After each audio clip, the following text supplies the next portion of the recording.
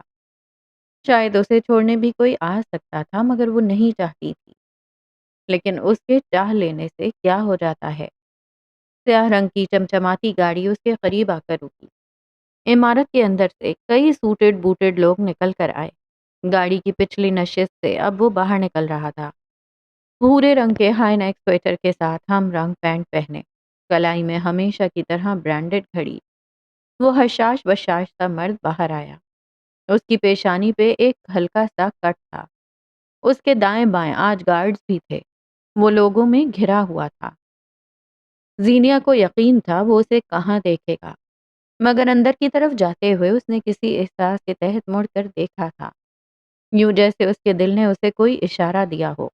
وہ ایک طرف کھڑی تھی، چپ چاپ۔ مہدی لوگوں کے درمیان سے نکل کر اس کی طرف آیا، اس کے سامنے آ کر کھڑا ہوا۔ سرکار، مستقبل کی افسر ہیں آپ، اب اپنی 1.5 اینٹ کی مسجد بنانا چھوڑ دیں اور آگے آئیں۔ وہ جھک کر اس کا ہاتھ پکڑ کر اسے آگے لایا اور اب وہ اسی کے ساتھ عمارت کے اندر داخل ہو رہا تھا۔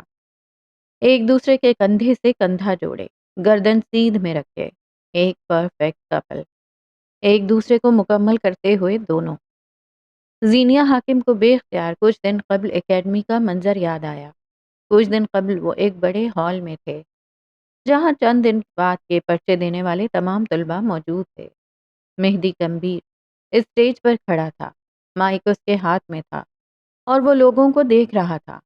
پہلا پرچہ شروع ہونے میں ابھی 1 گھنٹہ باقی تھا۔ اگر یہاں کھڑے ہو کر اپنی اسٹرگل کی داستان سناؤں گا تو مجھے یقین ہے تم سب دل میں مجھے گالیاں دو گے۔ ہال میں کوئی مسکرا تک نہ سکا۔ ان سب کے چہرے پریشان تھے۔ آج ان کا پیپر تھا۔ کم از کم آج وہ کسی اور کی کامیابی کی داستان نہیں سن سکتے تھے۔ ویسے مجھے کچھ بھی پلیٹ میں رکھا ہوا نہیں ملا، لیکن پھر بھی میں پریولیج رہا ہوں۔ وہ کہانی میری ہوگی۔ میں چاہتا ہوں آج آپ سب اپنی کہانی سنیں، اپنے جیسا کوئی جو بہت ریلیٹیبل ہو۔ وہ اسٹیج سے اتر کر زینیا کی طرف آ رہا تھا۔ زینیا حاکم جی جان سے لرزی۔ کیا مطلب؟ اوہ نہیں نہیں نہیں، آج تقریر مس حاکم کریں گی۔ مس حاکم نے تو بس زبان کے جوہر دکھانے سیکھے تھے، یہ نیا کام کیسے کرے۔ وہ اس کے قریب آ کر رکا، سب اسے ہی دیکھ رہے تھے۔ زینیا نے تادیبی نظروں سے اسے دیکھا۔ یہ سب کیا ہے؟ میں اسٹیج پہ کھڑے ہو کر تقریریں کرنے والوں میں سے نہیں ہوں۔ وہ دبے دبے انداز میں بولی۔ سرکار، آپ بس اپنی زبان کے جوہر دکھائیے گا، کہیں بات بگڑ گئی تو باقی میں سنبھال لوں گا۔ مہدی، میں اس پوزیشن میں نہیں ہوں، وہ انکار کرنے لگی۔ آج کے بعد سے بہت کچھ بدلنے والا ہے۔ میں جب تک لوگوں سے گھبراتا رہا مجھے کچھ حاصل نہیں ہوا، اور جب میں لوگوں سے فیسینیٹ ہونا شروع ہوا سب بدل گیا۔ وہ اس کے ساتھ والی کرسی پہ بیٹھا۔ لوگوں کو مت دیکھنا، بس مجھے دیکھ کر بولتی رہنا۔ میری آنکھوں میں تمہیں اپنے لیے ستائش ہی دکھے گی، اوکے؟ چاروں ناچار وہ اٹھی۔ اسپاٹ لائٹ کی روشنی اس کی طرف اٹھی۔ خشک ہوتے ہوئے لبوں پر زبان پھرتے ہوئے اسٹیج پہ آئی۔ مہدی ٹانگ پہ ٹانگ چڑھا کر بیٹھے ہوئے اسے دیکھ رہا تھا۔ لوگوں کو طیش تو آیا ہوگا کہ وہ اپنی بجائے کسی اور کو بھیج رہا ہے، لیکن پیسہ اور مقام منہ بند کروانے کی صلاحیت رکھتے ہیں۔ چند پل بعد وہ مائک ہاتھوں میں لیے ہوئے تھی۔ ہاں، مگر وہ مہدی کو نہیں دیکھ رہی تھی، اس کو تو وہ بعد میں سیدھا کرے گی۔ اتنا تو وہ بھی سوچ کر آیا تھا۔ اگر آپ کو لگتا ہے میرے پاس لفظوں کا کوئی ڈھیر ہے تو آپ سب بہت غلط ہیں، بلکہ میرا سانس آپ سب سے زیادہ اٹکا ہوا ہے۔ ہاں، یہ تھی ریلیٹیبل بات۔ نہ میرے پاس کوئی تیاری ہے، نہ کوئی ایسی موٹیویشن جسے میں یہاں کہہ دوں اور آپ سب کا پرچہ بغیر کسی ٹینشن کے حل ہو جائے۔ آہستہ آہستہ اس کا سانس نارمل ہو رہا تھا۔ سب لوگ اس کے جیسے ہی تھے، سب پریشان تھے۔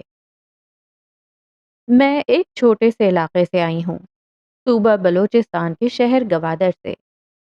ہمارے یہاں تعلیمی رجحان بہت کم ہے۔ جہاں میری باقی کزنس کو سلائی، کڑھائی اور کوکنگ کے شوق تھے، وہیں ان تمام چیزوں کے درمیان میرے اندر ایک شوق کا اضافہ تھا: پڑھائی، کتابیں۔ اس نے مہدی کو دیکھا۔ وہ اسے دیکھتے ہوئے مسکرا رہا تھا۔ کیا کر لے گی؟ زیادہ سے زیادہ بلاک۔ اسکول جانے کی اجازت مل گئی، مگر پڑھائی ویسی معیاری نہیں تھی کہ میں اسلام آباد، کراچی اور ملک کے بڑے بڑے شہروں میں رہنے والے اچھے اسکول کالجز سے پڑھ کر آنے والے بچوں کا مقابلہ کر سکوں۔ میں نے یوٹیوب سے انگریزی سیکھی، وہ کہتے ہوئے مسکرائی۔ کئی لوگ اس کے ساتھ مسکرائے۔ میں نے تختیاں لکھ لکھ کر اپنی لکھائی بہتر کی۔ میں نے مختلف ڈکشنریز پڑھ کر، مختلف ادب پڑھ کر کئی زبانیں سیکھیں۔ کالج کے ساتھ ساتھ میں مختلف کورسز کرتی رہی۔ کھانے پینے کے پیسے بچا کر میں کتابیں خریدتی تھی۔ کئی کئی گھنٹے پیدل سفر کر کے اکیڈمی اور یونیورسٹی جاتی تھی۔ پھٹے پرانے بستے اور گھس چکے کپڑے پہنتی تھی۔ میں یہ سب کیوں کرتی تھی؟ اس نے مجمع کی طرف دیکھا۔ ہر کوئی اپنے بارے میں سوچ رہا تھا۔ آج وہ وہاں کیوں تھا؟ کیوں چاہیے کامیابی؟ ہر ایک کی اپنی وجہ ہوتی ہے۔ صرف اس لیے کیونکہ میرے پاس چانسز نہیں تھے، میرے پاس واپسی کے راستے نہیں تھے۔ میں ایک عام زندگی گزار کر نہیں مرنا چاہتی تھی۔ یہ سفر میرا سروائیول تھا۔ لوگ میرے خلاف باتیں بناتے تھے۔ میرے خاندان کی لڑکیاں مجھ پہ ہنستی تھیں۔ میری پڑھائی سے لے کر میرے کردار اور پھر میرے ماں باپ کی تربیت تک انگلیاں جاتی تھیں۔ میں سہ رہی تھی اور میں سہ رہی ہوں۔ وجہ وجہ یہ ہے کہ پیچھے دیکھنے پہ مجھے زندگی میں وہ وائب نہیں آ رہی جو مجھے چاہیے۔ کوئی شک نہیں کہ وہ لڑکیاں عظیم ہیں جو گھر پہ بیٹھ کر کچن سنبھالتی ہیں، بچے پالتی ہیں اور اپنے شوہر کے پیسے جوڑ جوڑ کر رکھتی ہیں۔ انہیں میرا سلام ہے۔ لیکن میں زندگی سے کچھ مختلف چاہتی تھی۔ یہ میرا حق تھا۔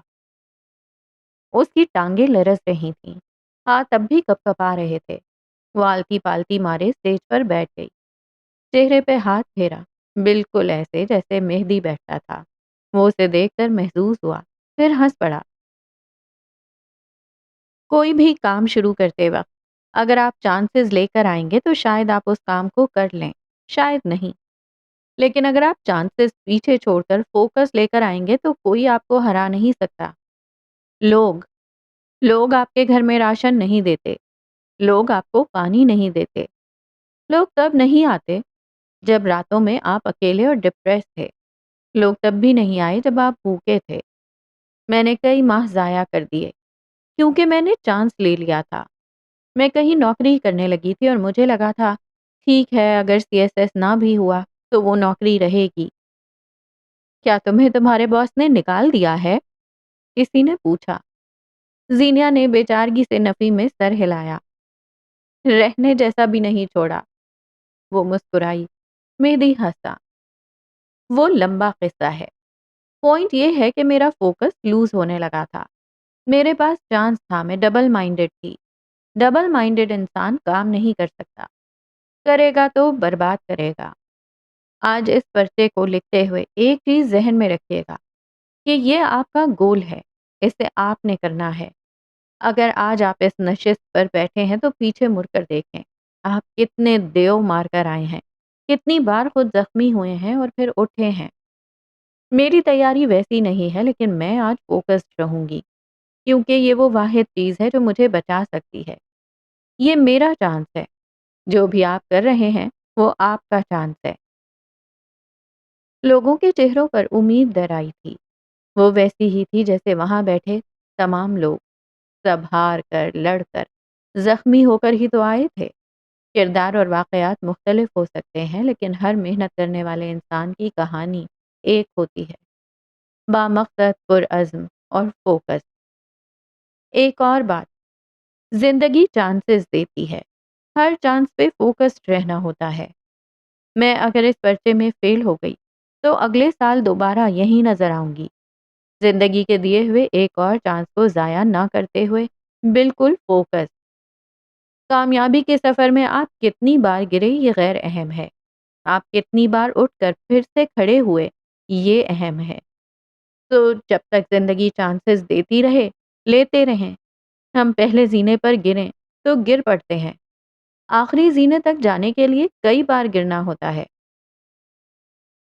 ہال میں سب سے پہلے تالیاں پیٹنے والا مہدی تھا۔ گھر کا مرد ساتھ کھڑا ہو تو عورت گرنے کے بعد بھی اٹھ کھڑی ہوتی ہے، اور اگر وہ ساتھ چھوڑ دے تو کھڑی ہوئی عورت بھی گر جاتی ہے۔ زینیا حاکم کو ایک مرد نے حوصلہ دے کر بھیجا تھا تو دوسرا مرد اس کا ہاتھ پکڑے کھڑا تھا۔ مرد عورت میں کوئی اونچا کوئی کمتر نہیں ہے، دونوں ایک دوسرے کو مکمل کرتے ہیں، ایک دوسرے کا لازمی جز۔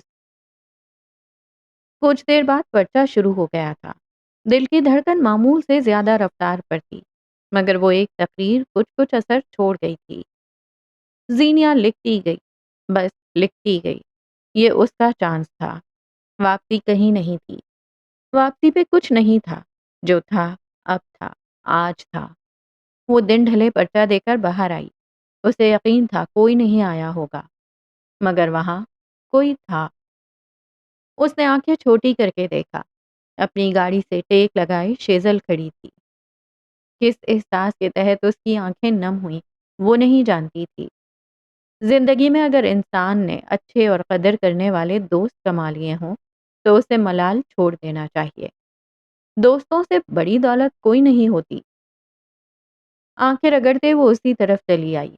شیزل کے قریب رک کر وہ چند پل اسے دیکھتی رہی، پھر خود ہی آگے بڑھ کر دھیرے سے اس کے گرد بازو حمائل کر دیے۔ سیاہ بالوں والی لڑکی کے دونوں بازو اس کے پہلو میں گرے رہے۔ پھر گہری سانس لیتے اس نے بھی زینیا کے گرد ہاتھ پھیلا لیے اور اس کو زمین سے تھوڑا سا اوپر اٹھایا۔ وہ ہنسی تھی۔ شیزل اب اسے گول گول گھما رہی تھی۔ زینیا اس کے کندھوں پر تھپڑ مار رہی تھی، ہنس رہی تھی۔ زندگی میں اسے دوستوں کی کمی ملی تھی اور اس ایک نے سب کمی پوری کر دی تھی۔ لوگ انہیں پاگل کا لقب دیے آگے بڑھ رہے تھے، ان دونوں کو کوئی فکر نہیں تھی۔ وہ دونوں کچھ دیر بعد گاڑی میں بیٹھی تھیں۔ شیزل نے ہلکا ہلکا میوزک لگا رکھا تھا۔ آفس کے خرافات سے یوں بھی جان چھڑوا رکھی تھی۔ گاڑی کی پچھلی سیٹ پہ ڈبہ رکھا ہے، وہ اٹھاؤ۔ زینیا نے مڑ کر دیکھا، وہاں سفید رنگ کا ڈبہ رکھا تھا۔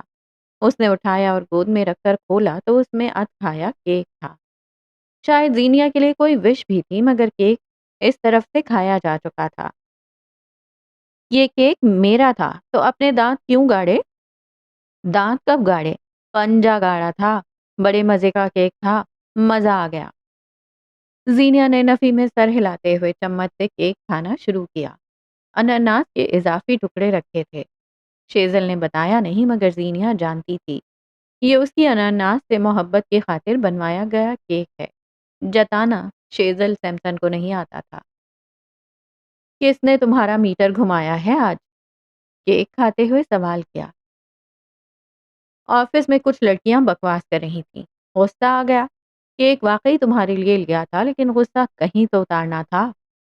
اس نے گہری سانس لی۔ خیر، کل رات تمہارے لیے ایک پارسل آیا تھا قسم سے، میں نے بتایا نہیں، تمہارا موڈ خراب ہو جاتا۔ تم مجھے گود کیوں نہیں لے لیتی؟ اتنا خیال تو میری ماں کو بھی میرا نہیں آتا۔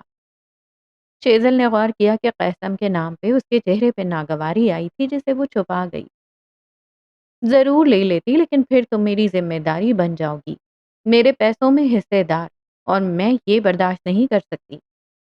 اس نے گاڑی چلاتے ہوئے منہ پورا کھول کر اس کی طرف کیا۔ زینیا نے بھرا ہوا چمچ جلدی سے اس کے منہ میں ڈالا۔ یہ نہ ہو حادثہ ہو جائے۔ تازہ تازہ بریک اپ شاید اس کے سر پہ چڑھ گیا تھا۔ انسان بنو، گاڑی چلاتے وقت تو اس طرح کی حرکتیں مت کیا کرو۔ مجھے میری زندگی پیاری ہے۔ جس کی زندگی میں مہدی ہوگا اسے تو سب پیارا لگے گا، ہم سے پوچھو۔ سرد آہ بھری۔ ڈسکو گانا بدل کر غمگین گانا چلا دیا۔ وہ سب چھوڑو۔ یکدم اس کے چہرے پر جوش در آیا۔ تمہاری اکیڈمی کے سارے اسٹوڈنٹس کو مہندی فنڈ کر رہا تھا، اور اب وہ ایک پارٹی دے رہا تھا۔ ساتھ کمبیرز کی نیو ایئر پارٹی بھی ہے، شہر سے دور فارم ہاؤس میں، چلو گی؟ میرا دماغ خراب ہے جو میں اس خپتی انسان کی پارٹی میں جاؤں گی۔ یہ پارٹی قیس کی طرف سے نہیں ہے، چلو نا، میں تمہارے بغیر بور ہوں گی۔ جس کی پارٹی ہے اس نے تو بلایا نہیں، پھر میں کیوں جاؤں؟ کیک کھا کر وہ اسے اس بات پر ضرور بلاک کرے گی۔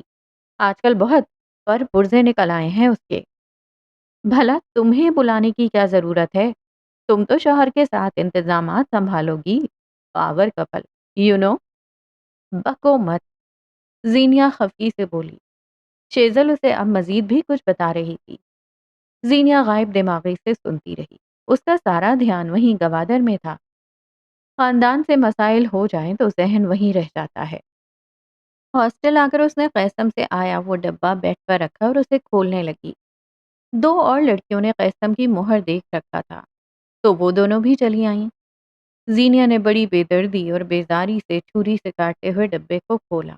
ایک طے شدہ بھورا کاغذ جسے اس نے اٹھایا اور بغیر پڑھے دراز میں رکھنے لگی، پھر ٹھہر گئی۔ بھورا کاغذ کھولا اور وہ چھوٹی سی تحریر پڑھی، پھر یوں ہی بغیر کسی تاثر کے اسے واپس رکھ دیا۔ سرخ رنگ کے اس لباس پہ پہلی نظر پڑتے ہی زینیا کو یاد آ گیا تھا، یہ کون سا لباس ہے؟ قیسم میں ہر کوئی اس کے بارے میں بات کرتا تھا۔ وہ سرخ گاؤن جسے قیس تنبیر کسی خاص عورت کے لیے بنا رہا تھا، اس کا پہلا آرٹ۔ ہر کوئی متجسس تھا اسے دیکھنے کے لیے۔ زینیا نے دھیرے سے دونوں ہاتھوں میں تھام کر اس گاؤن کو اٹھایا اور اگلے کئی لمحے وہ مبہوت سی اسے تکے گئی۔ وہ اتنا نفیس اور خوبصورت تھا جس کی کوئی حد نہیں تھی۔ وہ شاہکار تھا۔ اس کا کپڑا فرش کو چھو رہا تھا، اس کی ملائمت، اس کا ڈیزائن، وہ بس بے حد خوبصورت تھا۔ یہ یہ کتنا خوبصورت ہے! ان دونوں میں سے ایک لڑکی اٹکتے ہوئے بولی۔ تم کتنی لکی ہو زینیا! اوہ گاڈ، یہ واقعی بہت خوبصورت ہے۔ زینیا نے لباس واپس رکھا اور کارٹن بند کیا۔ دونوں لڑکیوں سے کوئی بہانہ بنا کر وہ باہر نکل آئی۔ شام ابھی تازہ تھی۔ سڑکوں کے اطراف میں لگے اسٹریٹ پولز کی بتیاں روشن تھیں۔ وہ چھوٹے چھوٹے قدم لیتی پارک کی طرف چلی آئی۔ عبداللہ واپس حویلی گیا تھا، جرگا بیٹھا تھا۔ اس کے خاندان پہ ایک بار پھر ہرجانہ لگ رہا تھا۔ وہ افسردہ تھی، وہ واقعی افسردہ تھی۔ موبائل اس کے پاس تھا نہیں، مگر وہ اس طرح ہاتھ پہ ہاتھ دھری بیٹھی بھی تو نہیں رہ سکتی تھی۔ کئی منٹ خاموشی سے اس پارک میں بیٹھنے کے بعد اس کا اگلا پڑاؤ گمبیر محل تھا۔ اسے آج پہلی بار دروازے پہ روکا گیا۔ وہ جانتی تھی یہ کس کے احکام ہوں گے۔ کوئی 15 منٹ تک اسے وہیں کھڑا رکھنے کے بعد اسے اندر آنے کی اجازت مل گئی تھی۔ کوئی پروٹوکول نہیں، کوئی ستائش نہیں۔ پاتھ وے پہ قیس کی گاڑی باہر نکل رہی تھی۔ اسے دیکھ کر اس نے کھڑکی کا شیشہ ہٹایا، چشمہ انگلی سے نیچے کیا۔ تم یہاں؟ اوہ مگر مہدی گھر پہ نہیں ہے۔ اس کے کمرے میں جانے کا موقع آج نہیں ملے گا تمہیں۔ وہ طنز کے نشتر چبھ ہونا بند نہیں کر سکتا تھا۔ زینیا کا چہرہ سرخ ہوا۔ مجھے تم سے بات کرنی ہے قیس، 10 منٹ کے لیے میری بات سن لو۔ کس بارے میں؟ جو کچھ تم آج کل کر رہے ہو۔ اس نے آس پاس دیکھا۔ مالی، ملازمہ، گارڈ۔ ہم اکیلے میں بات کر سکتے ہیں، میں تمہارا زیادہ وقت نہیں لوں گی۔ اس کا لہجہ دھیما تھا۔ چند ماہ پہلے کی بات ہوتی تو ہر شے پہ لعنت بھیج کر تمہیں وقت دیتا، مگر اب… اس کی آواز ضرورت سے زیادہ ترش تھی، آنکھوں میں تمسخر۔ یہاں لان میں بیٹھ کر میرا انتظار کرو۔ میں جب آیا تو بات ہوگی، اور اگر تم انتظار نہیں کر سکی تو کبھی بات نہیں ہوگی۔ اور ہاں، گھر کے اندر جانے کی اجازت نہیں ہے تمہیں۔ اندر جاتے ہی تم راستے بدل لینا جانتی ہو۔ اس نے شیشہ واپس چڑھا لیا۔ زینیا بس چپ رہی۔ وہ چلا گیا۔ وہ بھی گہری سانس بھرتی لان میں رکھے صوفوں کی طرف چلی آئی۔ تقریباً 1 گھنٹہ وہ وہیں بیٹھی رہی۔ جوں جوں رات پھیل رہی تھی، سردی کا زور بڑھتا جا رہا تھا۔ وہ تقریباً 2 گھنٹے وہیں بیٹھی رہی۔ اب وہ باقاعدہ ٹھٹرنے لگی تھی۔ دھند اور سردی بے تحاشا بڑھ گئی تھی۔ اسے گرم کپڑے پہن کر آنا چاہیے تھا۔ افسوس گہرا ہوا۔ کوئی 2.5 گھنٹے بعد دروازہ ایک بار پھر کھلا تھا۔ زینیا نے بے اختیار اٹھ کر دیکھا۔ اسے مایوسی ہوئی۔ یہ قیس کی گاڑی نہیں تھی۔ وہ واپس بیٹھ گئی اور ہاتھ آپس میں رگڑنے لگی۔ اس کے ہاتھ پیر باقاعدہ سن ہونے لگے تھے۔ صبح والے لباس میں ملبوس مہدی کمبیر گاڑی سے باہر نکلا۔ وہ آس پاس دیکھے بغیر اندر کی طرف جا رہا تھا اور غیر ارادی نگاہ لان کی جانب اٹھی۔ وہ ٹھٹک کر رکا، چند لمحے متعجب سا اسے دیکھتا رہا۔ وہ زینیا ہی تھی۔ وہ کچھ حیران سا اسی طرف چلا آیا۔ زینیا نے اسے اپنی طرف آتے دیکھا۔ تم یہاں کیا کر رہی ہو؟ وہ اس کے قریب رک کر قدرے تشویش سے بولا۔ میں قیس سے کچھ بات کرنے آئی تھی۔ وہ تھوڑی دیر تک آ جائے گا، اس نے مجھے انتظار کرنے کو کہا ہے۔ اس نے بمشکل دانتوں کو سردی میں بجنے سے روکا تھا۔ اوکے، کر لینا بات، لیکن یہاں اتنی سردی میں کیوں بیٹھی ہو؟ وہ اس کے جامنی پڑتے لب اور سرخ ہوتی ناک کو دیکھ کر متفکر ہوا۔ اندر چل کر بیٹھو، تھوڑا انتظار کر لو، آ جائے گا۔ اس نے مجھے یہیں انتظار کرنے کو کہا ہے۔ میں ٹھیک ہوں، آپ جائیں۔ اٹھو اور اندر چلو، میرا دماغ خراب مت کرو۔ وہ گھرکنے کے انداز میں بولا۔ کتنی دیر سے یہاں بیٹھی ہوئی ہو؟ حالت دیکھو اپنی، تم نے کچھ گرم پیا ہے؟ میں اندر نہیں جاؤں گی، اس نے ملازمین کو منع کیا ہے۔ میں کہہ رہی ہوں نا، میں ٹھیک ہوں یہاں، وہ متانت سے بولی۔ مہدی نے جھک کر اس کے ہاتھ کو چھو کر دیکھا۔ وہ یخ تھا۔ وہ اس کی دائیں طرف کرسی کھینچ کر بیٹھا اور ملازمین کو آوازیں دینے لگا۔ میں کہہ رہی ہوں میں بالکل ٹھیک ہوں، آپ کو سمجھ کیوں نہیں آ رہی؟ تم نے قسم لے رکھی ہے کہ مہدی کمبیر بھونکتا رہے گا اور تم نے اس کی ایک نہیں سننی، اس نے سختی سے کہتے ہوئے بیک وقت 3 سے 4 ملازمین کو آواز دی۔ سب بھاگے آئے۔ میرے کمرے میں جاؤ اور کوئی سویٹر لاؤ، اس نے کسی ملازم سے کہا۔ سر، وہ قیس سر نے، وہ ہچکچایا۔ فائرڈ، وہ زینیا کو دیکھتے ہوئے ایک ہی لفظ بولا۔ ریحان، جاؤ تم، دوسرے ملازم سے کہا۔ باس، قیس سر غصہ ہوں۔ فائرڈ۔ مہدی، کیا کر رہے ہیں آپ؟ زینیا کو ہول اٹھے۔ رانیہ، تم جاؤ میرے کمرے سے سویٹر اور باقی گرم کپڑے لاؤ۔ تیسری ملازمہ بغیر کسی چوں چرا کے سر ہلاتی پلٹ گئی۔ تم دونوں اگر دوبارہ کمبیر محل میں نظر آئے تو میں اس امر کو یقینی بناؤں گا کہ اگلی بار تم اس شہر میں نظر نہ آؤ۔ سر، ان کی کوئی غلطی نہیں، وہ دراصل کسی نے صفائی دینے کی کوشش کی۔ فائرڈ، بے لچک انداز میں دہرایا۔ وہ آج کوئی بے حد مختلف انسان لگا تھا۔ سب اپنا سا منہ لے کر چلے گئے۔ آپ پاگل ہو گئے ہیں؟ کتنے لوگوں کو فائر کریں گے آپ؟ آزمانا ہے، آدھے محل کے ملازمین فائر کر سکتا ہوں، کر کے دکھاؤں؟ پورا خاندان خپتی ہے، وہ سلگ کر بولی۔ ان کا کوئی قصور نہیں ہے، میں پچھلے 2.5 گھنٹوں سے یہی ہوں اور بالکل ٹھیک ہوں۔ سردی میں ایسے جوتے پہن کر کون نکلتا ہے؟ وہ اس کے پیروں میں عام سے کولا پوری چپل دیکھ رہا تھا۔ زینیا نے جوتے اتارے اور پیر اوپر صوفے پہ کرنے چاہے، مگر عین اسی پل مہدی اس کے پیروں کے اوپر اپنے پیر رکھ گیا تھا۔ زینیا کے ٹھنڈے یخ پیروں کو حرارت ملی۔ وہ یوں ہی اس کی انگلیوں، پیر کے درمیانی حصے اور پورے پیر کو پریس کرتے ہوئے پیروں کو گرمائش پہنچاتے اس کی آنکھوں میں دیکھ رہا تھا۔ اذیت دے رہا ہے وہ تمہیں، اور تمہاری اذیت سے مجھے اذیت ہوتی ہے۔ تم کب سے اتنی ولنریبل ہو گئی جو دے رہا ہے تم سر جھکا کر لیے جا رہی ہو؟ مجھے بات کرنی ہے اس سے۔ میرے خاندان کے پاس اب مزید زمینیں نہیں رہیں جو وہ میرے لیے لٹاتے رہیں۔ اپنے لیے نہ صحیح، اپنے خاندان کے لیے مجھے یہ برداشت کرنا ہے۔ تمہیں لگتا ہے تم آؤ گی، بات کرو گی اور وہ مان لے گا لیکن شرط رکھے گا۔ ملازمہ سویٹر، شال اور جرابیں لے آئی تھی۔ مہدی نے سویٹر اس کی جانب بڑھایا۔ زینیا نے گہرے سرمئی رنگ کا بیگی سویٹر خاموشی سے پہن لیا۔ شال اوڑھ لی۔ اس نے جرابوں کی طرف ہاتھ بڑھایا۔ مہدی نے ہاتھ سے انہیں میز سے ہٹا دیا۔ یہ فریضہ وہ خود انجام دے گا۔ کیسی شرط؟ وہ پیروں کو حرکت دے رہا تھا، ذرا ذرا سے فاصلے پہ رکھتے ہوئے۔ زینیا نے 1-2 بار پیر کھینچنے کی کوشش کی جسے وہ ناکام بنا گیا۔ جانتی ہو وہ کیا شرط رکھے گا؟ وہ اسے جواب نہ دیتے دیکھ خود بولنے لگا۔ وہ تم سے کہے گا مہدی کمبیر کو چھوڑ دو، تم چھوڑ دو گی؟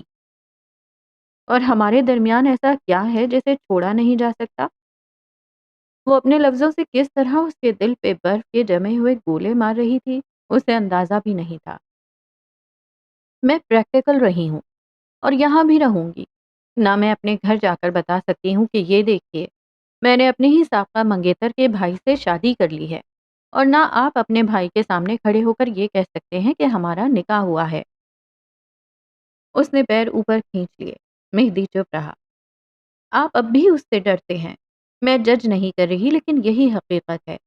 آپ کو کچھ ہی عرصہ پہلے پتا چلا ہے کہ میں آپ کے بھائی کی سابقہ منگیتر ہوں۔ کسی بھی انسان کے لیے یہ قبول کرنا بہت مشکل ہوتا ہے، آپ کے لیے بھی ہوگا۔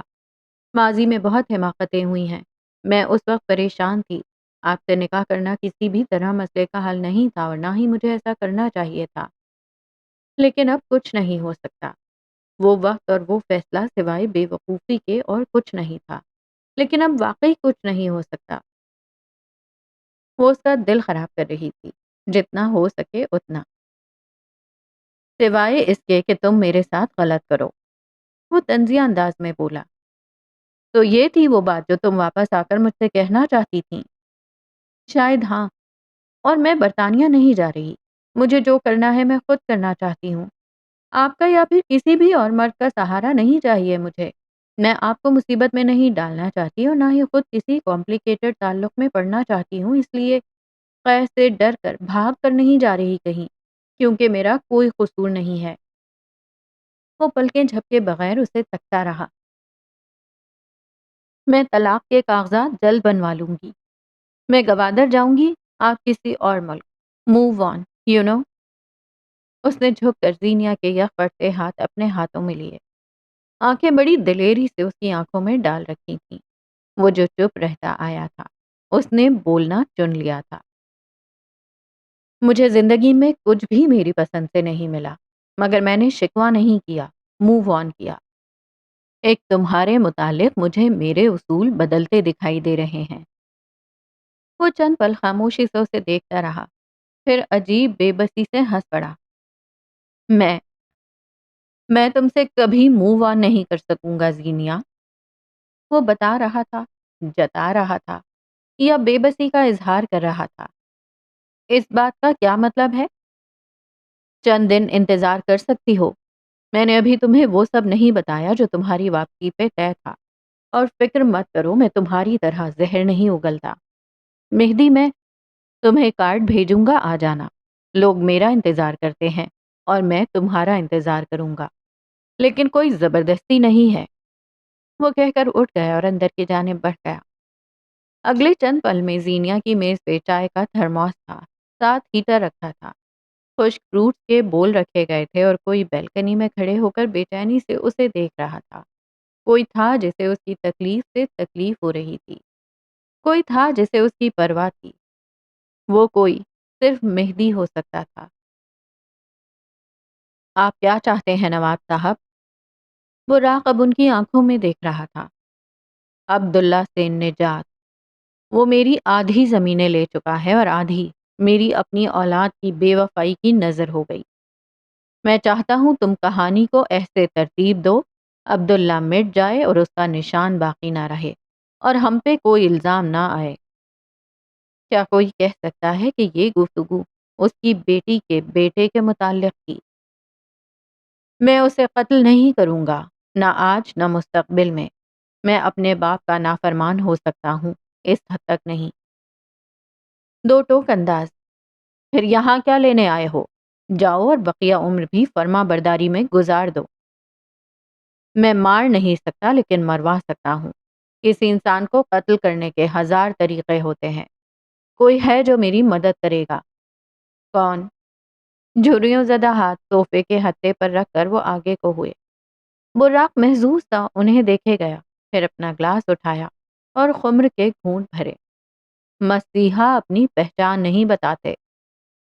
عالم نواب گہری سانس بھر کر پیچھے ہوئے۔ بدلے میں تمہیں کیا چاہیے؟ میرا تخت، ساری دنیا کے سامنے میرا نام، آپ کی طرف سے میری ماں کو ذلیل کرنے اور قتل کرنے کی معافی۔ ہم نے اسے قتل نہیں کیا۔ وہ ناگواری سے اسے ٹوک گئے۔ براق نے ان کا جھوٹ برداشت کیا۔ اس کا قاتل کوئی اور ہے، اور وہ عورت جس کی تمنا عبداللہ زمان کو ہے۔ خواہشات کی فہرست میں اضافہ ہوا۔ تمہیں اس عورت سے کیا سروکار ہے؟ عالم نواب کو اس کی یہ بات بری لگی تھی، بے حد بری۔ سوائے اس کے کہ وہ عبداللہ کی منگیتر ہے، مجھے اور کچھ فرق نہیں پڑتا۔ مجھے اس سے وہ سب لینا ہے جس کا اسے غرور ہے۔ وہ چند لمحے سوچتے رہے اور کئی لمحے بعد رضامندی دے دی۔ رات کے قریب 10 بجے اس کی واپسی ہوئی تھی۔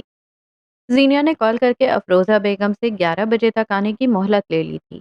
گاڑی سے اترتے ہی قیس کو سرد ہوا کے ایسے تھپیڑے لگے کہ وہ بے اختیار کپ کپایا۔ اس کی نگاہ زینیا کی طرف اٹھی تو افسوس ہوا۔ البتہ اس کے قریب آتے آتے وہ افسوس تمسخر میں بدل گیا تھا۔ گرم چائے، سویٹر، شال، موزے، ہیٹر، وہ بے اختیار اپنی بے وقوفی پہ ہنسا اور پھر ہنستا چلا گیا۔ میں کیسے بھول گیا کہ اس گھر میں ہوتے ہوئے تم پہ عنایات کی کمی نہیں ہو سکتی۔ وہ ٹھوڑی تلے انگلی رکھے سر کو نفی میں ہلا رہا تھا۔ اب بات ہو سکتی ہے یا مزید کوئی سزا دینا چاہتے ہو؟ اس نے قیس کی پچھلی بات کو نظر انداز کیا تھا، ویسے جیسے میز پر پڑی ان عنایات کو۔ اگر میرا موڈ مزید کسی سزا کا ہو تو؟ ویسے تمہیں رعایتیں دے دی ہیں میں نے۔ برادری کی کوئی اور لڑکی ایسی حرکت کرتی تو جانتی ہو اس کے ساتھ کیا ہوتا۔ وہ میز پہ رکھی اس کی آدھ خالی چائے کی پیالی اٹھا گیا تھا۔ چائے ٹھنڈی تھی اور وہ گرم چائے کا عادی۔ برادری کا کوئی اور مرد بھی اگر تمہاری والی حرکتیں کرتا تو 100 مردوں کی بندوقوں کی نال اس کے سینے کی طرف ہوتی، لیکن تمہارے پاس بہت پیسہ ہے، تمہاری خامیوں کو ڈھک دیتا ہے۔ قیس نے چائے کا گھونٹ بھرا۔ یہ ذائقہ مختلف تھا کیونکہ یہ زینیا کی بچی ہوئی چائے تھی، وہ عورت جس سے قیس کا دل نتھی تھا۔ یہ اچھا ہے، میرے سارے برے کاموں کو میری دولت سے جوڑ دو۔ اپنے بارے میں کیا خیال ہے؟ اس نے مزید 2 گھونٹ بھرے اور اس کے چہرے کو تکا۔ اس کی سرخ پڑتی ناک، جامنی پڑتے ہوئے لب۔ آؤ اندر چل کر بات کرتے ہیں۔ بالآخر اسے ترس آ گیا تھا۔ چند پل بعد وہ دونوں کمبیر محل کے شاہانہ لاؤنج میں تھے۔ قیس سنگل سیٹر پہ تھا اور زینیا 3 سیٹر پہ۔ میز پہ کھانے پینے کی کئی اشیاء رکھی تھیں۔ زینیا نے کسی شے کو چھوا تک نہیں تھا۔ کہو، پھر کیا کہنا چاہتی ہو؟ ایک بازو صوفے پہ پھیلائے دوسرا ہتھے پہ ٹکائے سوال کیا۔ میرے دادا اور چاچوؤں کو تنگ کرنا بند کرو۔ جو زمین باقی ہے اس میں سے اگر تمہارے لیے ہر جانے نکالنے لگ پڑے تو ان کے پاس پیچھے کچھ نہیں رہے گا۔ تم 2 ماہ پہلے ہی ان سے ایک اچھے خاصے رقبے کی زمین لے چکے ہو۔ تمہارے پاس بہت پیسہ ہے عبداللہ، میں جانتی ہوں تم یہ سب ضد میں کر رہے ہو، مت کرو پلیز۔ ٹانگ پہ ٹانگ چڑھائے، دونوں ہاتھ سینے پہ باندھ کر بیٹھے ہوئے مرد نے ہنکارا بھرا۔ یہ انگریزوں کے زمانے کی تکنیک ہوتی تھی۔ جب ان کا کام نہیں نکل پاتا تھا تب انگریز کسی عورت کو بیچ میں ڈال دیتے تھے۔ تم اس حد تک گر جاؤ گی اندازہ نہیں تھا مجھے۔ اس نے زینیا کی مٹھی بھینچتے ہوئے دیکھی۔ اس کا چہرہ سرخ ہوا۔ قیس تنبیر کی آنکھوں میں زخمی تاثر تھا۔ یہی چاہتا تھا وہ، یہی تکلیف تو اسے بھی ملی تھی جب اس نے ان دونوں کو ایک کمرے میں دیکھا تھا۔ انگریز بڑے زیرک تھے، عورت اسی کے پاس بھیجتے تھے جس کا کردار 2 ٹکے کا ہوتا تھا۔ تم اپنے بارے میں ایسا سوچتے ہو؟ آگے کو ہو کر کاٹدار لہجے میں پوچھا۔ یعنی تم مانتی ہو تم ویسی عورت ہو؟ تم مانتے ہو تم 2 ٹکے کا کردار رکھتے ہو؟ وہ اسی کے انداز میں بولی۔ قیس نے چہرے پہ ہاتھ پھیر کر خود کو پرسکون رکھنے کی کوشش کی۔ کس بات کا غرور ہے تمہیں؟ 2 منٹ نہیں لگیں گے اور میں تمہیں خاک کر دوں گا۔ تمہاری کوئی اوقات نہیں ہے میرے آگے۔ اگر ذرا سی نرمی دکھا رہا ہوں تو میرا فائدہ مت اٹھاؤ۔ میرے آگے تم خاک بھی نہیں ہو۔ زینیا اسی بے خوفی سے اسے دیکھ رہی تھی۔ نہ وہ اس سے خوف زدہ تھی نہ مرعوب۔ تم کوئی نرمی نہیں دکھا رہے، تم مار نہیں سکتے مجھے، کیونکہ بے ساکھی کو کوئی ٹھوکر نہیں مارتا۔ میرے گھر والوں کو زج کر کے اپنی طاقت آزما رہے ہو اور میرے ساتھ نرمی محض ایک ڈرامہ ہے تاکہ مجھے یقین آ جائے۔ عبداللہ زمان سے زیادہ محبت تو مجھ سے کوئی کر ہی نہیں سکتا۔ تم مجھے مختلف طریقوں سے توڑ رہے ہو، لیکن ایک بات لکھ لو، آج یا آج سے 1 صدی بعد بھی میں کبھی تمہارے سامنے نہیں جھکوں گی۔ قیس کی رنگت پھیکی پڑی تھی۔ بعض دفعہ وہ شاکی رہ جاتا تھا کہ کوئی اسے اتنے اچھے طریقے سے کیسے پڑھ سکتا تھا۔ جب تمہیں معلوم ہے میں اتنا گرا ہوا انسان ہوں تو میرے پاس کیا لینے آئی ہو؟ میں کیا دے سکتا ہوں تمہیں؟ میں واقعی تمہارے پاس ایک التجا لے کر آئی ہوں۔ ہم دونوں اور ہمارے خاندان ایک بہت بڑا نقصان پہلے ہی اٹھا چکے ہیں۔ اب مزید مت کرواؤ، انہیں ان کی زندگی جینے دو اور تم اپنی زندگی جیو۔ اس جنگ کو ختم کرو اور بدلے میں مجھے کیا ملے گا؟ کیا چاہیے تمہیں؟ تم اب بھی ہمیشہ۔ اس نے ڈھیر سارا تھوک نکلا، پھر زینیا کو دیکھا۔ تم نے بہت غلطیاں کی ہیں جن کے لیے میں تمہیں کبھی معاف نہیں کروں گا، لیکن میں تمہیں چھوڑ بھی نہیں سکتا۔ مرضی اور منشا سے تمہیں آنا میرے پاس ہی ہے، نہ آئی تو میں لے کر آنا جانتا ہوں۔ وہ تعصب سے نفی میں سر ہلاتے اٹھ کھڑی ہوئی، بغیر کوئی جواب دیے۔ وہ روبوٹک انداز میں باہر جا رہی تھی۔ یہ آدمی رسائی سے بہت دور تھا۔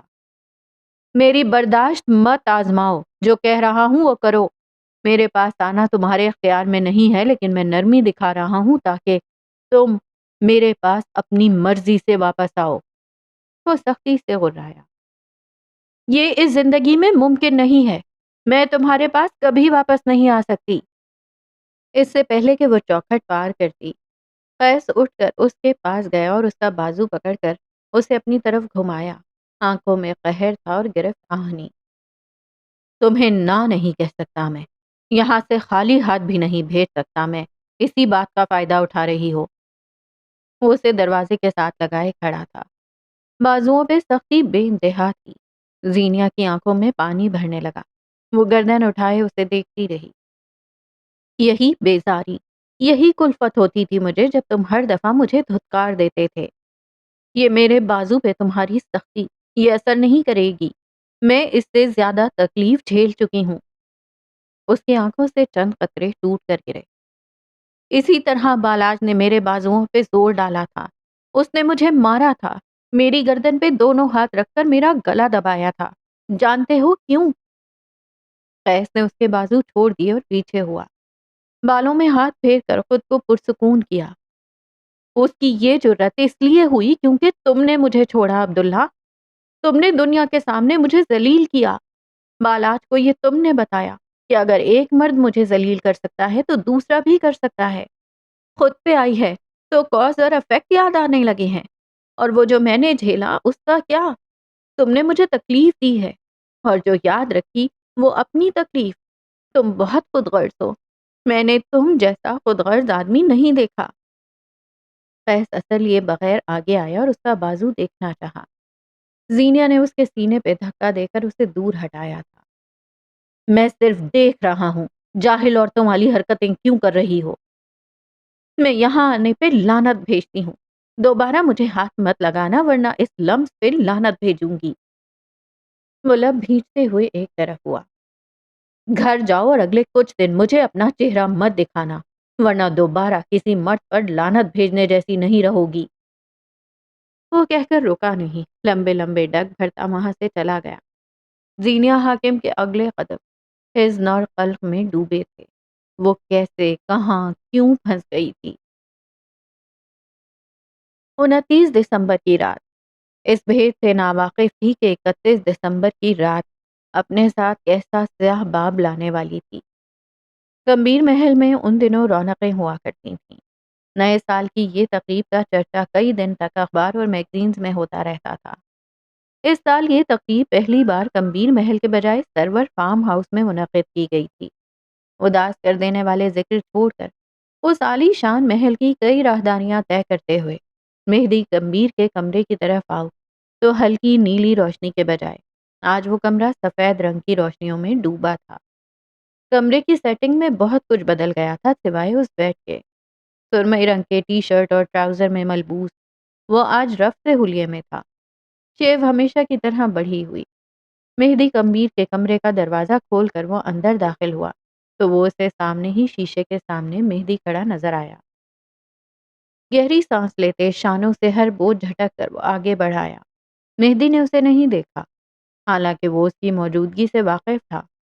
قیس اس کے عقب میں آ کر کھڑا ہوا اور مہدی کے ہاتھ سے برش لے لیا۔ پھر کندھوں سے تھام کر اس کا رخ اپنی جانب کیا۔ اس کی نگاہوں میں آج نرمی تھی۔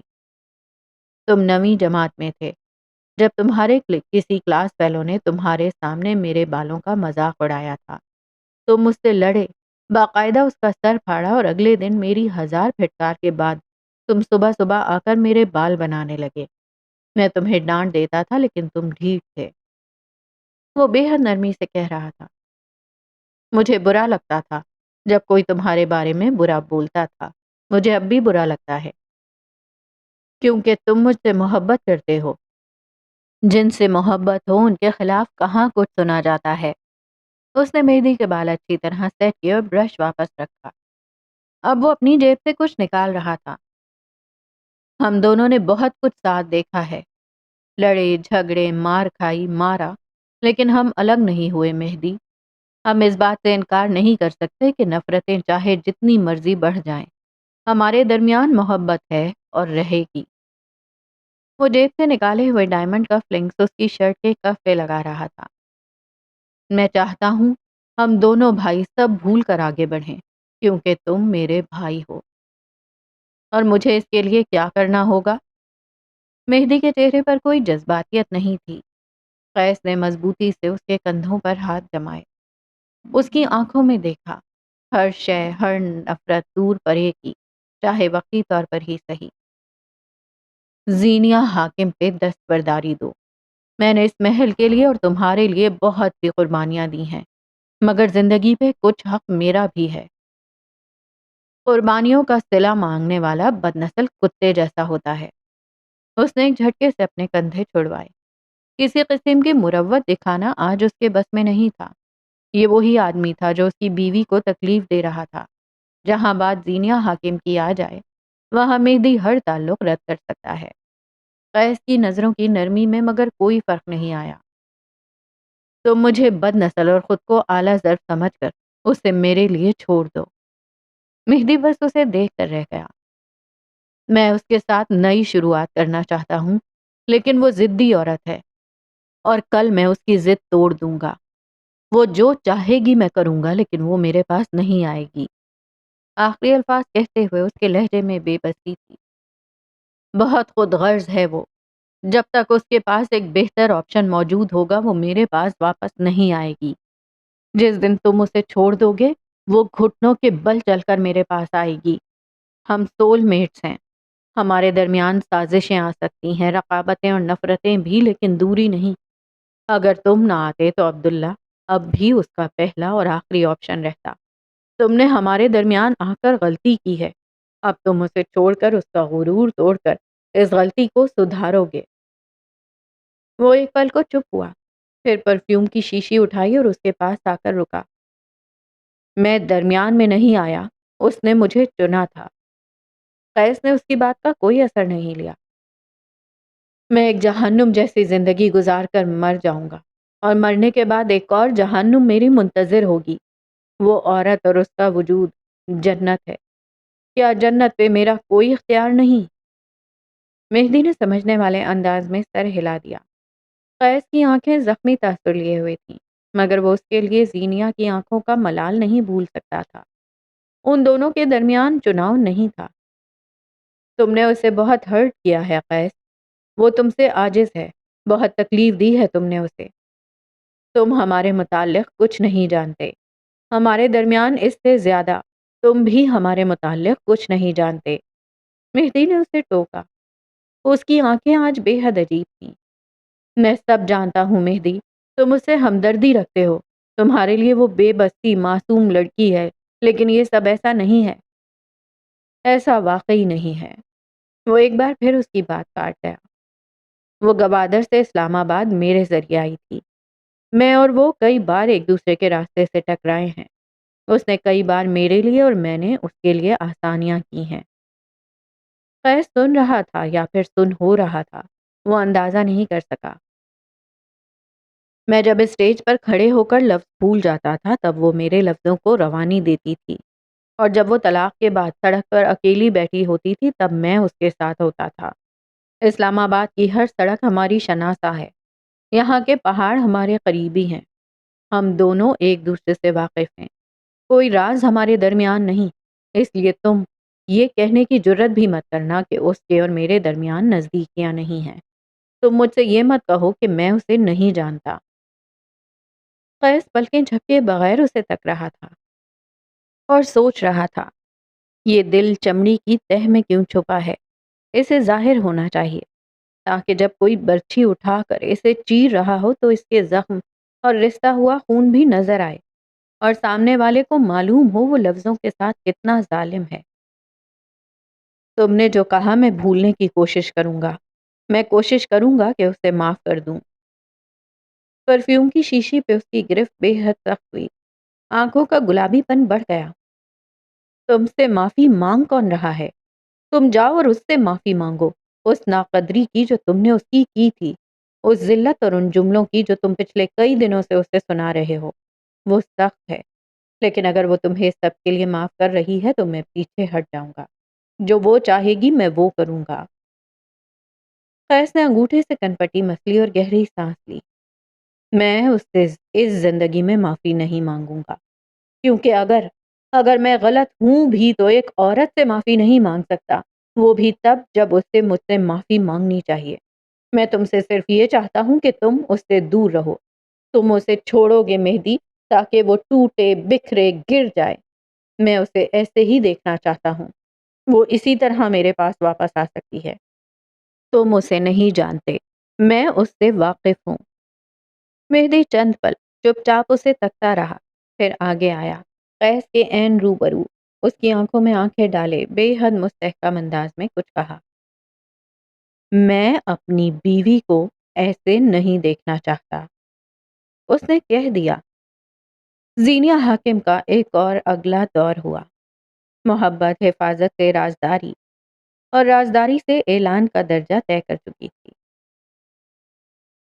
مجھ سے یہ مت کہو کہ میں اسے نہیں جانتا، کیونکہ ایک بیوی کو اس کے شوہر سے زیادہ کوئی نہیں جانتا۔ قیس گمبھیر ساکت رہ گیا۔ کسی نے اس کے سینے سے دل نکال لیا تھا اور اس کی جگہ آگ بھر دی تھی۔ وہ خاکسار ہونے لگا۔ وہ بیوی ہے میری، محبت کرتا ہوں اس سے اور وہ مجھ سے۔ ہمارا نکاح ہو چکا ہے قیس۔ پرفیوم کی شیشی اس کے ہاتھ سے چھوٹ کر فرش پر گری۔ کرچیاں اس میں قیس کے دل کی بھی تھیں۔ میرا دوست جس نے مجھے حلالے کے لیے کہا تھا وہ بالاج میر ہی تھا۔ کبھی کسی دور میں وہ تمہاری مگیتر رہی ہوگی، لیکن اب اس کے نام کے ساتھ میرا نام لگتا ہے اور لگتا رہے گا۔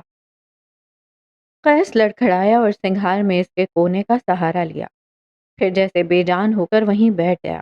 اس کی ٹانگوں سے جان نکل چکی تھی۔ چہرہ ایسے تھا جیسے کسی جونک نے سارا خون چوس لیا ہو۔ مہدی اپنے پلنگ کی طرف گیا اور اپنا موبائل اٹھا کر واپس آیا۔ اسکرین پہ انگلیاں چلائیں اور واپس قیس تک آیا۔ اس کے موبائل پر ایک کاغذ کی تصویر تھی، وہ نکاح نامہ تھا۔ اس نے قیس کے سامنے کیا۔ قیس نے اسے پڑھا اور وہ سانس نہیں لے سکا۔ اسے واقعی سانس نہیں آ رہا تھا۔ قیس نے وہاں مہدی اور زینیہ کا نام دیکھا اور وہ دیکھ نہیں سکا۔ اس کی آنکھوں کے آگے منظر دھندلا پڑ گیا، کیونکہ اس کی آنکھوں میں پانی بھر رہا تھا۔ یہ جھوٹ ہے، اس نے موبائل پرے ہٹایا۔ وہ میرے ساتھ ایسا نہیں کر سکتی۔ وہ پیچھے ہو رہا تھا، چہرے سے گہرا شوق عیاں ہوتا تھا۔ وہ بدقت خود کو سنبھالے ہوئے تھا۔ وہ میری ہے، صرف میری، وہ ہمیشہ سے میرے لیے تھی۔ تمہیں کیا لگتا ہے وہ یوں ہی ہر کسی کے کمرے میں چلی جاتی ہے؟ وہ ہر ایک سے بات کر لیتی ہے، یا پھر وہ ہر ایک کے سامنے رو لیتی ہے، یا وہ ہر ایک کی گاڑی میں بیٹھ جاتی ہے؟ وہ آگے آیا۔ قیس مزید پیچھے ہوا، وحشت زدہ سا چہرہ لیے۔ وہ بس چاہتا تھا مہدی چپ ہو جائے، وقت چند لمحے پیچھے چلا جائے، وہ جو کہہ چکا تھا اسے ان کہا کر دیا جائے، جو سنا تھا وہ ان سنا۔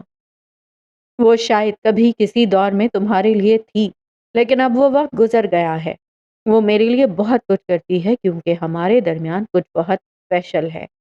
جھوٹ، ردی، سب جھوٹ۔ اس نے بے اختیار اپنا سینہ مسلا۔ یہیں عین دل کے مقام پہ تو درد شروع ہوا تھا۔ تم چاہو تو اسی سے پوچھ لو، میں تمہارے لیے سب کر سکتا ہوں، لیکن بیوی چھوڑنے والی شے نہیں ہے۔ آج کل یا 10 سال بعد بھی میں اس سے کبھی کسی صورت دستبرداری نہیں دوں گا۔ اس کے لہجے کا استحقاق، وہ دو لفظ، میری بیوی، وہ آنکھوں کا مان، قیس گمبھیر کھڑے کھڑے دو کوڑی کا ہوا۔ مہدی اس سے شاید مزید کچھ کہہ رہا تھا مگر قیس نہیں سن سکا۔ وہ مہدی کی طرف دیکھے بغیر باہر جا رہا تھا۔ اس کا دل بیٹھا جا رہا تھا۔ اپنے کمرے کے راستے تک وہ کس کس شے سے ٹکرایا اسے کچھ یاد نہیں تھا۔ بس اس کی آنکھیں بھل بھل بہہ رہی تھیں۔ بس اس کا دل کسی نے آرے کے ساتھ چیرا تھا اور روح قبض ہو گئی تھی۔ ایسا درد تو پہلے نہیں ہوا تھا۔ کمرے کا دروازہ کھول کر وہ اندر داخل ہوا۔ دروازہ بند کیا اور پھر اسی کے ساتھ لگتا ہوا فرش پر بیٹھتا چلا گیا۔ وہ اگلے کئی منٹ شوق اور بے یقینی کے عالم میں وہیں بیٹھا رہا۔ ششدر شاکی، اس کے جسم سے سانس نکل گیا تھا۔ ساری زندگی کسی فلم کی طرح آنکھوں کے آگے گھوم رہی تھی۔ وہ زینیا سے پہلی ملاقات، وہ محبت کی نظر، وہ اس کے ہاتھ پکڑ کر آفس میں بیٹھی تھی، وہ اسے چاکلیٹ بار تھما رہی تھی، وہ اس کے بال بکھیر رہی تھی۔ سمندر کی لہروں کے سامنے وہ اس کے سنائے لطیفوں پہ ہنس رہا تھا۔ کوئی تقریب تھی شاید اور وہ اس کے کان کے پاس جھک کر کچھ کہہ رہی تھی۔ قیس ہنس رہا تھا۔ وہ کیفے میں اس کے سامنے میز پر سر رکھے سو رہی تھی۔ وہ اسے دیکھ رہا تھا اور اب حال میں اس پہر دروازے کے ساتھ سر جوڑے وہ رو رہا تھا۔ بہت بری طرح رو رہا تھا۔ اس طرح وہ ایک بار رویا تھا 14 سال پہلے تھانے کی اس ضلالت پر، اور اس کے بعد وہ آج رویا تھا۔ کسی نے اس کی روح کو باقاعدہ کھینچ کر جسم سے باہر نکالا تھا، پھر کسی نے اس کے کھوکھلے جسم پہ کوڑے رسید کیے تھے۔ تکلیف بہت چھوٹا لفظ تھا۔ وہ باقاعدہ اپنے بالوں کو ہاتھوں میں جکڑ گیا تھا اور چیخ رہا تھا۔ زمین پہ ہاتھ مار کر بلند آواز میں چیخ رہا تھا۔ ایسا درد واقعی پہلے کبھی نہیں ہوا تھا۔ میں ہی کیوں اللہ، ہر دفعہ میں کیوں؟ وہ بلکتے ہوئے بولا۔ آنسو تھے کہ تھم نہیں رہے تھے، دل تھا کہ چھلنی ہوا جا رہا تھا۔ میں یہ ڈیزرو نہیں کرتا تھا، ہر دفعہ میں ہی کیوں؟ کئی منٹ اس نے آستین سے آنکھیں رگڑیں اور اٹھ کھڑا ہوا۔ قیس کی آنکھوں میں اگر کچھ تھا تو جنون۔ وہ وارڈروب کی طرف آیا اور پھر ایک طرف بنے مختلف خانوں کی طرف دراز الٹ پلٹ کیے اور ایک پستول نکالی۔ ذہن میں کئی ٹوٹے پھوٹے منظر تھے۔ اس کا دماغ، اس کا دل کچھ بھی جگہ پہ نہیں تھا۔ وہ بیمار تھا، قیس اسے دوائی دے رہا تھا۔ وہ دونوں گھاس پہ لیٹے تھے اور قہقہے مار رہے تھے۔ اس کے سر میں درد تھا اور مہدی گود میں رکھے دبا رہا تھا۔ وہ دونوں ایک ہی کمبل میں ایک ساتھ بیٹھے مکمل یکسوئی سے فلم دیکھ رہے تھے۔ قیس فرش پہ نماز پڑھ رہا تھا۔ اس نے سلام پھیرا، مہدی کو تکا اور اب وہ اسے گلے لگا رہا تھا۔ اس کے ہاتھ پہ چوٹ لگی تھی اور مہدی اسے اپنے ہاتھ سے کھلا رہا تھا۔ ہوم سینما کی مدھم بتیوں میں وہ دونوں فلم چھوڑ کسی اور بات پہ بحث کر رہے تھے۔ مہدی اسے مختلف سکے تھما رہا تھا۔ کف لنک کا ڈھیر اس کے دراز میں سیٹ کر رہا تھا۔ قیس نے عقب میں کھڑے ہو کر اسے گلے لگایا۔ مہدی نے ہنستے ہوئے اسے دور ہٹایا۔ کلک کی آواز کے ساتھ ہر منظر ٹوٹ گیا۔ وہ پستول لوڈ کر چکا تھا۔ آنکھیں خشک تھیں اور سرخ تھی۔ اس کے بس میں ہوتا تو آج اور ابھی وہ ساری دنیا کو آگ لگا دیتا۔ کمرے سے باہر جاتے وہ محض ایک پل کے لیے رکا تھا۔ اس تصویر کے آگے جس شخص نے جانے میں جلدی کر دی، وہ ٹھہر گیا۔ آنکھیں نم ہوئیں۔ میں نے سب کیا جو آپ نے کہا، لیکن اب بس بابا، اب معذرت۔ اس نے آنکھیں بند کی۔ چند آنسو گال پہ لڑھک گئے۔ دروازہ کھول کر وہ باہر آیا۔ سیڑھیاں اترتے ہوئے میرا نے اس کے ہاتھ میں پستول دیکھی۔ وہ بمشکل اس کی رفتار کا مقابلہ کرتی اس کے پیچھے گئی۔ قیس، کہاں جا رہے ہو تم قیس؟ یہ پستول کا کیا کرو گے؟ کیا کرو گے تم اس کا؟ رکو، میری بات سنو میری۔ وہ نیچے اتر آیا۔ مہدی وہاں نہیں تھا۔ وہ ہال سے باہر نکل آیا۔ لان میں نہیں تھا وہ۔ تبھی اس کی نگاہ پورچ کی طرف اٹھی۔ وہ موبائل کان سے لگائے گاڑی میں بیٹھ رہا تھا جب قیس نے لمبے لمبے ڈگ بھر کر اسے گردن سے پکڑ کر اس کا رخ اپنی جانب کیا اور پستول اس کے ماتھے پر رکھی۔ میرا بے اختیار چہرے پہ ہاتھ رکھے اپنی جگہ ساکن ہوئی، اور مہدی وہ اس کی آنکھوں میں دیکھ رہا تھا۔ پھر اس نے قیس کی پستول ہاتھ سے پکڑ کر اس کی نال اپنے سینے پہ رکھی۔ قیس کی آنکھوں کی ٹھنڈک میں ذرا بھی فرق نہیں آیا تھا۔ مارنا ہے، ڈرتا نہیں میں مرنے سے، لیکن مجھے مار کر وہ تمہیں نہیں ملے گی۔ جانتے ہو کیوں؟ قیس ٹریگر دبانا چاہتا تھا مگر انگلیاں لرز گئیں، کیونکہ جو ہمارے درمیان ہے وہ یک طرفہ نہیں ہے۔ مجھے مار کر تمہیں زینیا نہیں، ایک کھوکھلا جسم ملے گا۔ نفرت کرے گی وہ تم سے، تھوکے گی تمہارے چہرے پہ۔ سور قیامت سے پہلے اس کے کانوں میں پھونکا گیا۔ مارو مجھے، یہی تو آتا ہے تمہیں، اسی وحشی پن سے نفرت ہے اسے، تم سے نفرت ہے اسے، اسے مجھ سے محبت ہے۔ پھراتے ہوئے اس نے 3 سے 4 فائر مہدی کے دائیں بائیں گاڑی کے شیشوں میں کیے۔ یہ وہم ہے تمہارا، تم جھوٹ بول رہے ہو، تم صرف مجھے اس کے خلاف کر رہے ہو۔ تم ہو کون؟ مہدی استہزائیہ انداز میں بولا۔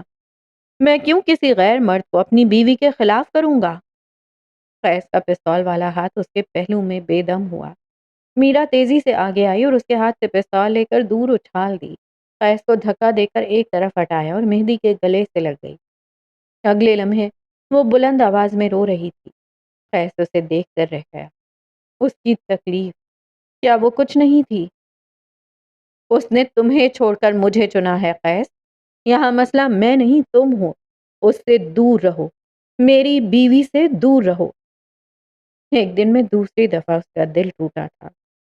صرف اس کا بھائی نہیں، یہاں اس کی پسندیدہ عورت بھی اس کی نہیں تھی۔ وہ پیچھے ہوا، پھر پیچھے ہوتا گیا، پھر شکستہ قدموں سے واپس اپنے کمرے میں آیا۔ ایسی ضربیں لگ چکی تھی کہ چند لمحوں کے لیے دل اپنی جگہ سے سرک گیا۔ ایک لمبے عرصے بعد اس کا ہاتھ ایک بار پھر اس دراز کی طرف بڑھا تھا۔ نیند کی گولیوں کی ایک اچھی خاصی مقدار اس نے اپنی ہتھیلی پہ نکالی اور بغیر پانی کے پھانک لی، پھر بیڈ پہ گر گیا۔ دونوں آنکھوں سے پانی بہہ نکلا۔ اسے اتنی تکلیف ہوئی تھی جیسے ساری دنیا نے اس کے خلاف گٹھ جوڑ کر لیا ہو، جیسے ساری جنگیں اب اس کے خلاف لڑی جانی ہوں، جیسے وہ نہتہ اور باقی سب اسلحے سے لیس ہوں۔ چند منٹ بعد وہ ہمیشہ کی طرح اپنی تکلیف سے چند گھنٹوں کا فرار حاصل کر چکا تھا، مگر درد وہ نیند سے اٹھ جانے کے بعد ختم نہیں ہونا تھا۔ قیس کمبیر کا درد اگلی کئی صدیوں تک وہیں رہنے والا تھا۔ اور یہاں ہم ختم کرتے ہیں آج کی ایپیسوڈ کو، اور آج کی ایپیسوڈ تو بہت ہی زیادہ مزیدار تھی۔ آج کی ایپیسوڈ میں قیس کمبیر کو پتہ چل چکا ہے کہ مہدی اور زینیا کا رشتہ کیا ہے، اور ظاہر ہے وہ اتنے عرصے سے میری منگیتر تم دور رہو، کوئی اس کے قریب نہ آئے، میں مالک ہوں، وہ میری ملکیت ہے، میں جو چاہوں گا اس کے ساتھ کروں گا، اور بلا بلا بلا پتہ نہیں کیا کیا بولے جا رہا تھا وہ۔ اور اب جب اسے پتا چلا کہ وہ مہدی کی بیوی ہے تو پھر جناب کی بولتی بند ہو چکی ہے۔ لیکن صرف بولتی ہی بند ہوئی ہے، مجھے نہیں لگتا ہے کہ وہ سرنڈر کر دے گا، یا سرنڈر تو بہت دور کی بات ہے، آپ یہ کہیں ایکسیپٹ ہی کر لے گا، وہ ایکسیپٹ بھی نہیں کرے گا۔ قیس کمبیر سے کوئی اچھی امید مجھے نہیں ہے۔ اور وہ جو کہتے ہیں کہ اس کی روح کھینچ کر نکال دی گئی، تو وہ جو انسانیت کی تھوڑی سی جھلک اس کی روح میں تھی، ہاں تو وہ تب بھی ہی بہت زیادہ گرے، لیکن اب تو مجھے لگتا ہے وہ بالکل ہی بلیک کیریکٹر ہو جائے گا، اور وہ چیز کرے گا جو نہیں کرنی چاہیے، جو مورلی اور ایتھیکلی بھی غلط ہوگی، مجھے ایسے ہی لگتا ہے۔ ہو سکتا ہے ایسا نہ ہو، لیکن لگتا تو یہی ہے جناب۔ اللہ حافظ۔